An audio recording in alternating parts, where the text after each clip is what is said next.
think my fear of being a director is that I thought it was like a leadership role in the traditional sense of like almost like the military sense of like you're rallying the troops. Yeah. I would say the real skill to have is, can you communicate with a lot of different kinds of individuals on their level? So what language are we speaking to each other? And that requires getting to know someone. That is something that is different for an actor or for a department head or for a PA or anything, but like you're always just trying to figure out how to communicate really with one person at a time.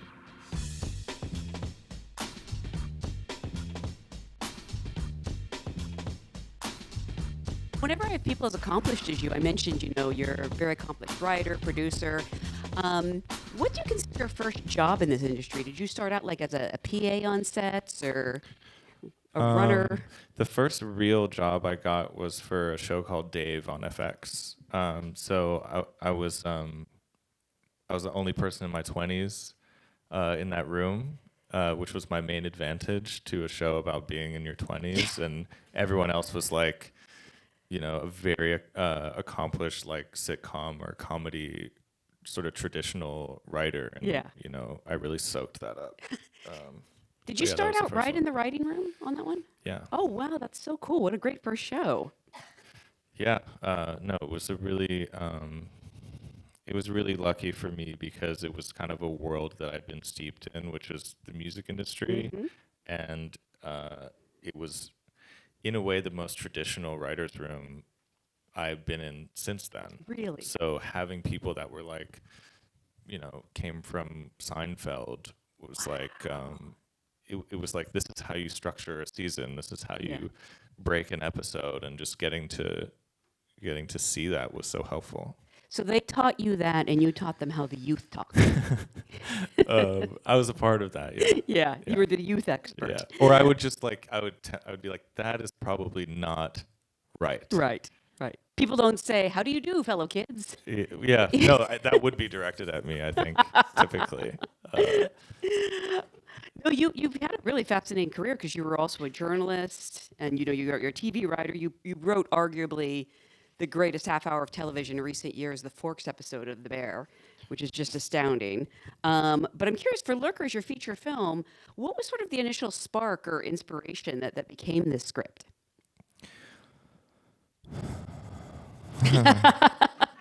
I think that feeling that you get at the end of sort of like the disgust that you feel, sort of that feeling, which I couldn't just have described at the time of writing, was the feeling I was feeling.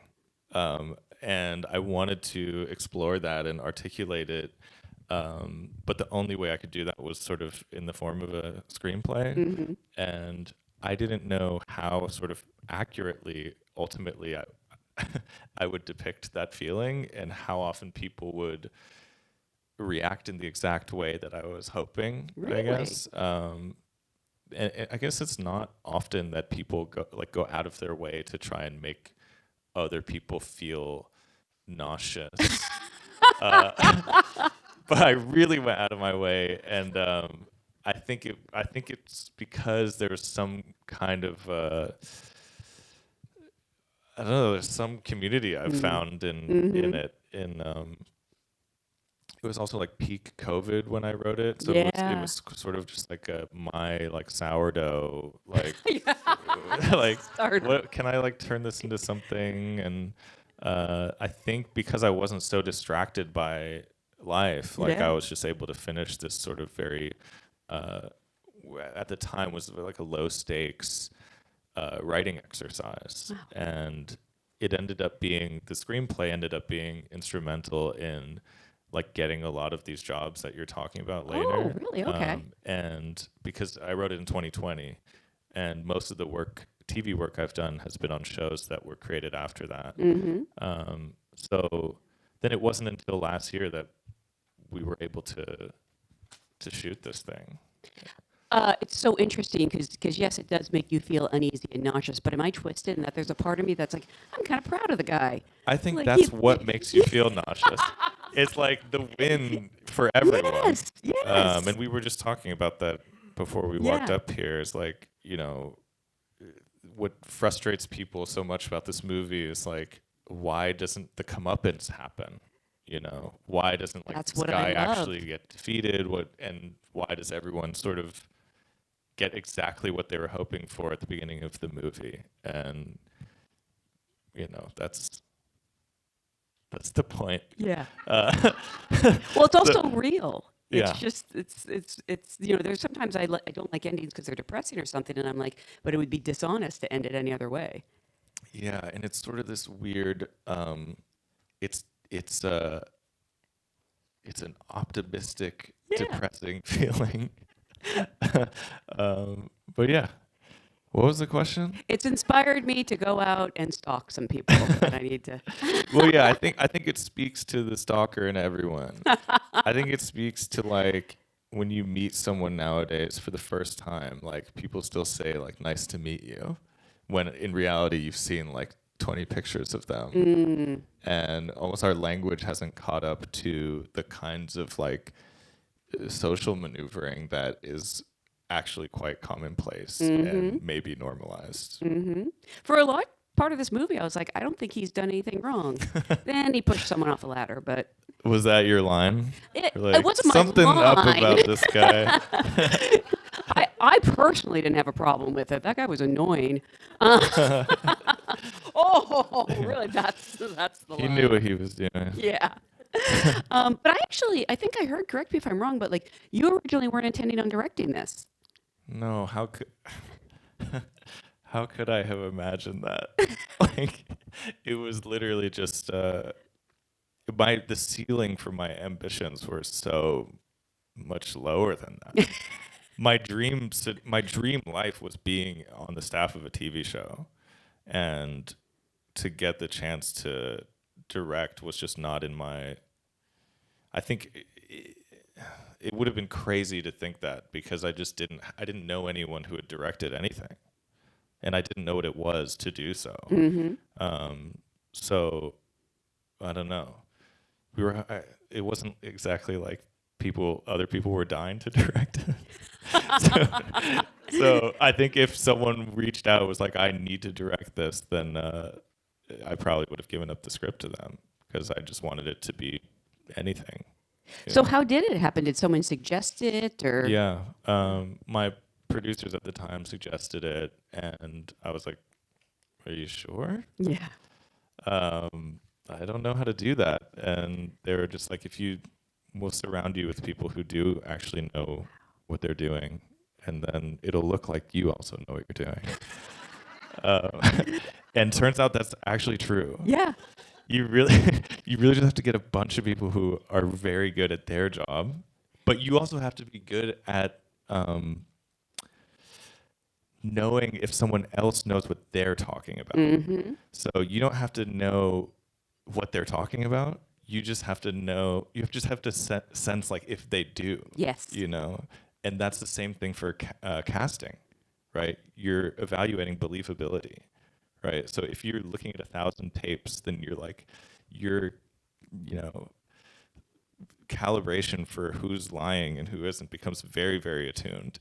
And then you go and like talk to a DP, and you're like, oh, this person understands what the script is trying to say, and I just have to trust that they know why they're using that lens Yeah. today. I never want to be the smartest person in a room, which is not an issue. But I am very wary of directors who do, because they're not taking feedback. They're not open to they're too rigid. Yeah, I didn't have much of a choice. But I will say, like, that's probably something that you can get tripped up on, is like overcompensating for your own blind spots, because you need to appear like you know what you're doing.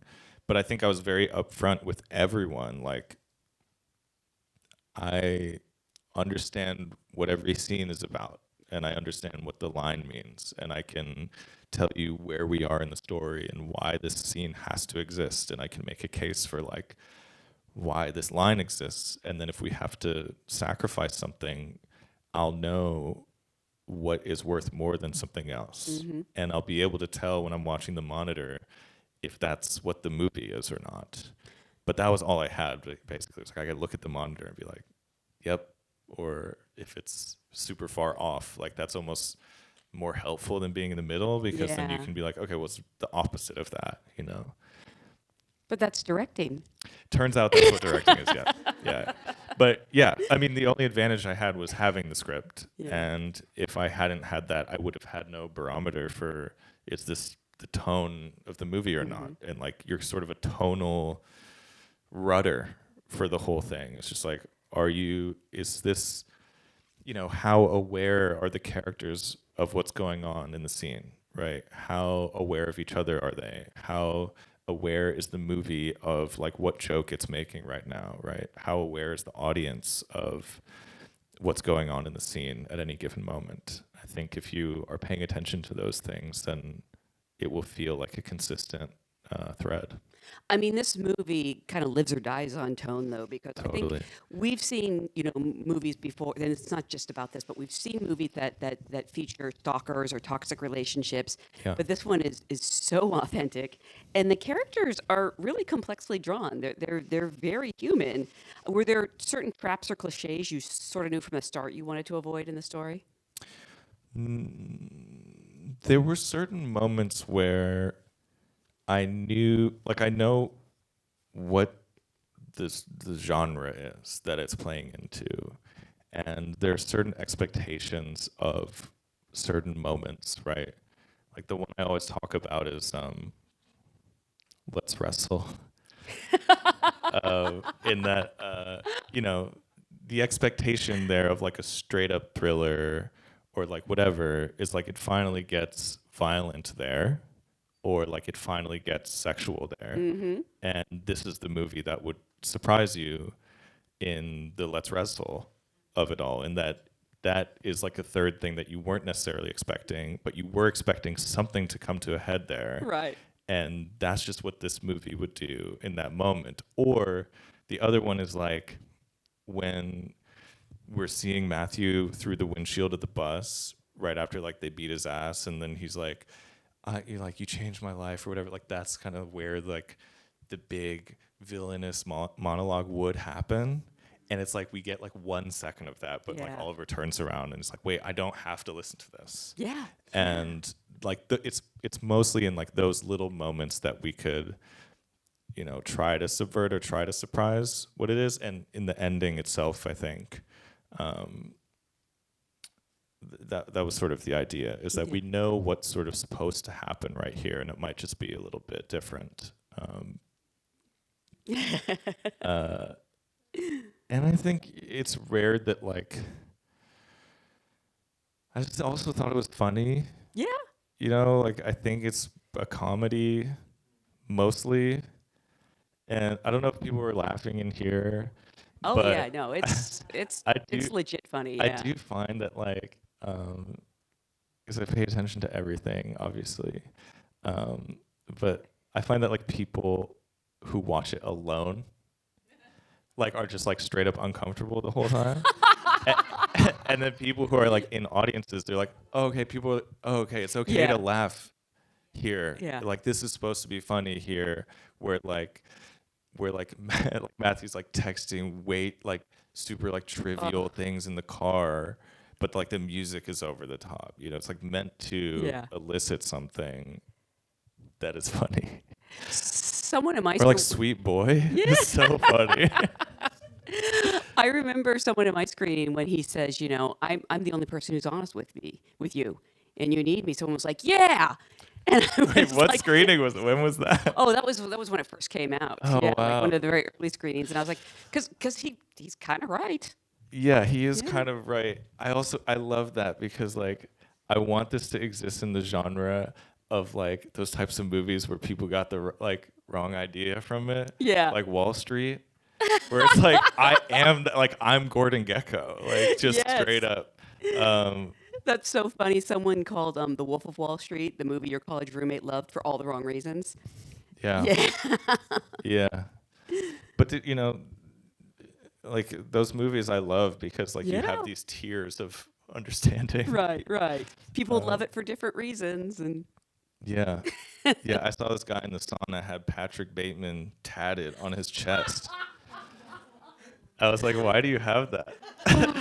And he was like, he just inspires me. And it was like that shot of him with like the blood on his face. And Yeah. like smiling. Yeah. Oh my I went God. to I moved on to the steam room. Get out of there. Get out of there. This movie has you have a wonderful cast, and I want to start with Theodore Pellerin because he's just the right amount of like scary but wounded. Yeah. Where did you find him? I know he's got a long career, but like he's a Canadian actor, right? Or- Yeah, he's Quebecois. I found him in the process. Really, just like an audition process. Yeah, and I think I think had I been more shrewd at the time, like I would have been like, oh, I need to get like a big actor here, if this movie's ever gonna get made. But like once I saw his tape, I was like, it was hard to shake it. And it was 3 years later that actually we made the movie. So he was attached to it for that long, and I was so excited at the prospect of. I really didn't want him to have a big moment in between that. Right, I know what you mean. Because Yeah, I was like, save no, it. this is Yeah. the moment. I wanted to take credit for him. And you can. Well, we'll see. But I feel like he's so good at doing sort of ambiguous intentions, and you kind of know that the gears are turning in his head, but you also don't know exactly where it's going to take him. And there's so much going on in his face. There's so much going on in his body language. Even just in that first scene, the way he's trying to be seen but not seen, Yes. seen but not Yeah. seen looking. That's a very subtle thing to pull off. And yeah, he's also. I do think he has kind of an inherent sweetness to him. Yes, very sweet and like he's like a bird. Yes. You just want to pick up and take care of. Yeah, I Yeah. think that's what I meant by wounded. Yeah. People are laughing at me. What? Am I like super twisted? Sorry. No, I think you're right. All I'm saying is I can change him. Yeah. He honestly, in real life, he couldn't be more opposite the character. Oh, I He's love like that. I the love that. nicest person Yeah. ever, and all of this is so very alien to him. Yeah. So he's just a very good actor. And I love that you cast Archie Matakewi as a rising music star because he just so has that energy. He always has, and he has to be, entitled but also charming. And this may sound like a Yeah. strange question, but considering how much is based on their relationship in the movie, did you have any kind of a chemistry read when you were casting them? Oh yeah. Really? Yeah, Okay. yeah, we had to. But I will say that like I wasn't allowed to record it, so I went to go introduce the two of them in Paris. I also sort of turned it into a vacation. It was a write-off, and Yeah. I went to go introduce the two of them, and I was just like there's so many like versions of this movie that like fell apart, and it was just not gonna happen. This kind of seemed like a configuration that like if it worked, like people would maybe stand behind it. So they were like, you can't record it. I was like, okay, I'm gonna have them read, and if it's terrible, I'm just gonna tell them it was amazing, because Right. this is the only way that the movie gets made, and I'm just Wow. gonna go back and be like, it was great, and luckily, like it was actually, I think, and I was like, yeah, it was great, and my financiers, like they really took a chance on the idea that like everyone in this movie, like it could kind of be the future rather than the present. Yeah, the Archie thing, it was a huge, I don't know what we would have done without him, because he, in a way, it's like he has to exhibit more range than Matthew, right? He has to be able to do the aloofness. He has to be able to be believed as a artist. He has to be able to do the vulnerability at the end. He has to. It also helps that he's like 6'5" and British. Is he really 6'5"? I think Yeah. he was British. Everyone involved in the movie is super That is tall. abnormal, just so you know. I know. Tom Cruise, right? Right. Um, Was that a regulation you set because you didn't want to be the no, it's anomaly? just how it played out. Wow. I've met Archie. I had no idea he was that tall. Yeah. Wow. I'm trying to think if I've ever seen him stand up. I am surprised to hear that like you hadn't considered directing because you have a really good way with actors. How did you learn to speak their language? I don't know. I think the language is like writing. It's like, how do you relate this to something? Honestly, being in writers' rooms is like, your job is to generate things that the showrunner is going to is going to understand or think is funny or is going to align with their sensibility or with their vision. So you're like constantly uh, relating to someone else who is sensitive, Yeah. right? So actors are very sensitive, and the whole, like, if you get to know someone, then you can say, well, for this take, why don't you think about it like that one friend that you have that we talked about, you know? Mm-hmm. So being able to collect information and sort of relate on a personal level to someone, I think that's what it was for everything. And I think my fear of being a director is that I thought it was like a leadership role in the traditional sense of like almost like the military sense of like you rallying the troops. Yeah. And it's actually the AD's job. That's true. But Yeah.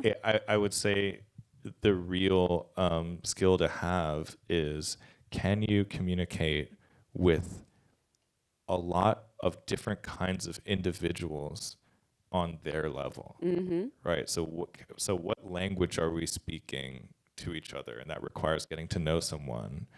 And now I know how you might understand the problem that we have, right? So that is something that is different for an actor or for a department head or Yeah. for a PA or anything, but like, you're always just trying to figure out how to communicate really with one person at a time. Knowing that you are dealing with uncomfortable material here and it's an independent budget and first time director, I'm sort of curious, what was the atmosphere on set like? Were you able to have fun? It was a or- blast. Yeah. It was honestly, and it was especially a blast because everyone told me that it was going to be fucking horrible. Everyone was going to be like, everyone was like, it's the worst. It was going to be the worst time of your life being on set for your first movie. Everything's going to go wrong. You're going to, and I had so many friends involved with the movie that I was like, oh my God, like these people are going to see me like crying and screaming and like, I'll have no friends in a terrible movie at the end of this.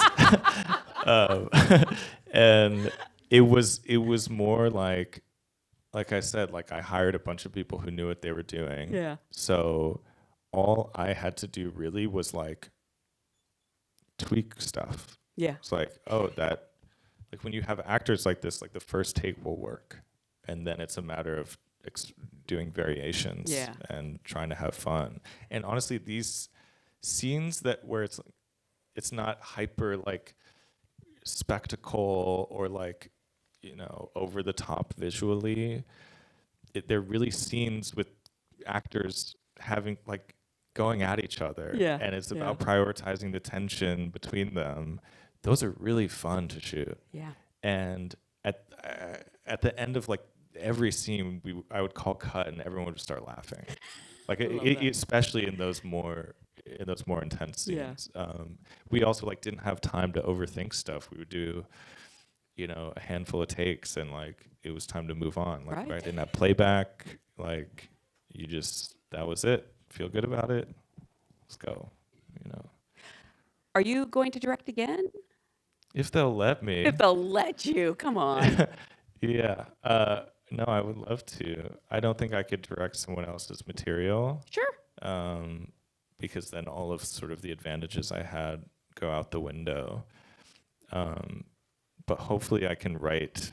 I mean, you have to understand, like, I wrote this in my 20s about a time in my 20s that was even earlier in my 20s. So it's, in a way, this movie is like 10 years removed from my life. And that's just how it goes sometimes. But like, hopefully, I will have matured and evolved somewhat for the next one. So I'm writing right now, and hopefully something interesting comes out of my fried brain. I mean, like, the good news is a lot of cool things happen in your 30s, so I think you'll have plenty of material. What is one of them? Well, you know what? I don't want to spoil it for you, but you start to get. I haven't heard great things, to be No, honest. No, the 30s are great. Really? Yeah, naps become an event. I haven't napped once in my 30s. You're in your early 30s. Wait till you get to your later 30s. Well, the good news is this movie is actually streaming now That's on true. Movie, which is so great that so many of you came out to see it again. Actually, has anyone seen this for the first time? Oh, wow. Oh, wow. Okay, great. Well, again, I want to thank you for being a great audience. Thank you so much for being here again. Thank you Congratulations. so much. Yeah. Thank you, guys. Thanks for coming.